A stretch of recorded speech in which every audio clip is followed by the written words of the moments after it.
Cinematic elements are certainly never a requirement when it comes to video games, though I personally like seeing them, especially when they're done well. Immortals of Aveum's opening credit sequence is nearly perfect, as it fits the game like a glove, letting players know exactly what it is they're about to get into. The only problem is it arrives 30 minutes into the game, after players are fully aware of what they've gotten themselves into.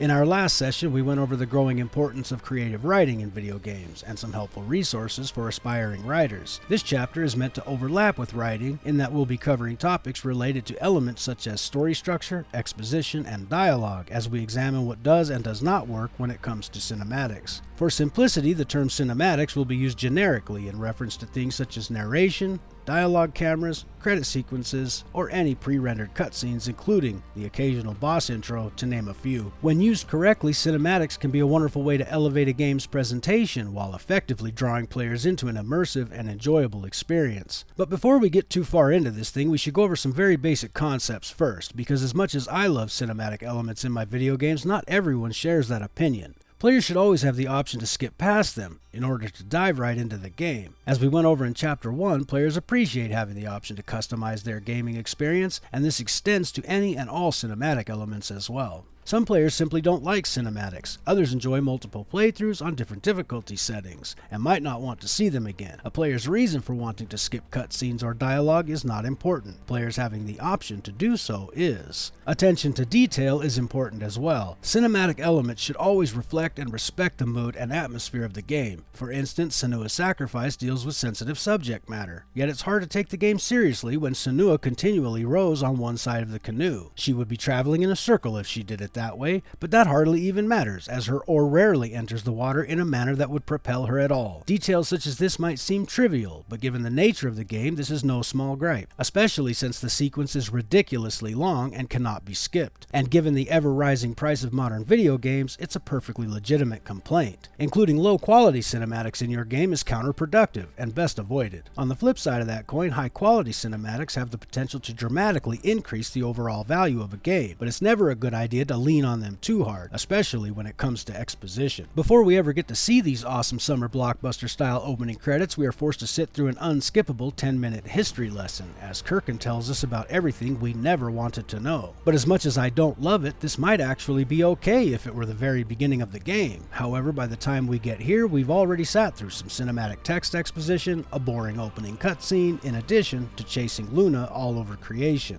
The entire script is just clunky, and most of the problems are caused by a very predictable reveal that comes later.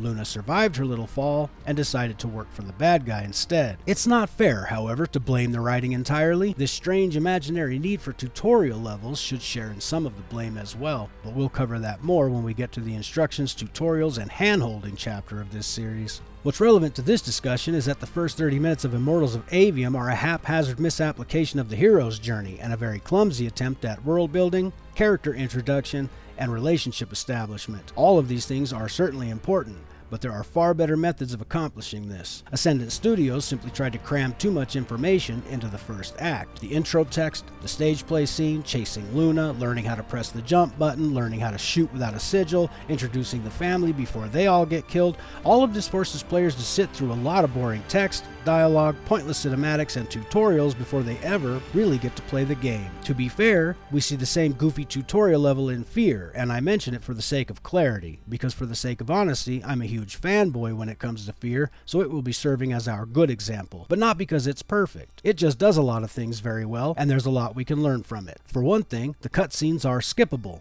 mostly, but the ones that aren't skippable are very short. In fact, most of the cutscenes in Fear are very short, and they're somewhat evenly spaced throughout the entire length of the campaign. The cinematics in Fear are not intrusive at all. Monolith does a very good job of mixing up the delivery method when it comes to exposition as well. First Encounter Assault Recon is a unit, and each of the 4 members have separate and distinct functions. Players control the point man, however none of the other members of Fear ever offer the player advice on how to progress through the game's various intervals. They're not much help when it comes to combat either. Their sole purpose is to deliver exposition. In addition to the occasional meeting and radio communication, players learn about the story through telephone answering machines, laptop computers, getting beaten up by the bad guy, psychic premonitions, and being haunted by a little girl. She's not exactly friendly, but players are likely to realize very early in the game that she is asking for help. She does things to grab the player's attention and guide them toward additional exposition in an effort to expose the corporate goons responsible for her death. The first 30 minutes of Fear are an action-packed horror thrill ride, full of engaging gameplay and immersive storytelling. When we think of this in terms of story structure, we can see Immortals of Aveum has tried to cram too much information into the first act. All of the non-player characters deliver long, boring monologues about things players have no reason to care about yet, and players are left sipping their drink, feeling like they rented a movie. When we examine Fear, we want to keep examining it, and have to force ourselves to stop recording, because we're trying to create some YouTube content and not just make excuses to play Fear. The shorter cutscenes delivering incomplete but intriguing pieces of information are enticing.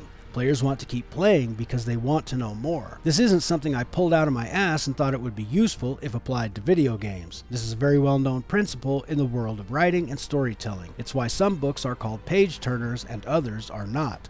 Some books are boring and the reader's eyes begin to wander off the page. Other books are amazing, arresting the reader's attention and holding them captive until the story comes to a complete and fulfilling conclusion. For the record, I'd like to say I'm not just picking on Immortals of Aveum because I don't like the game.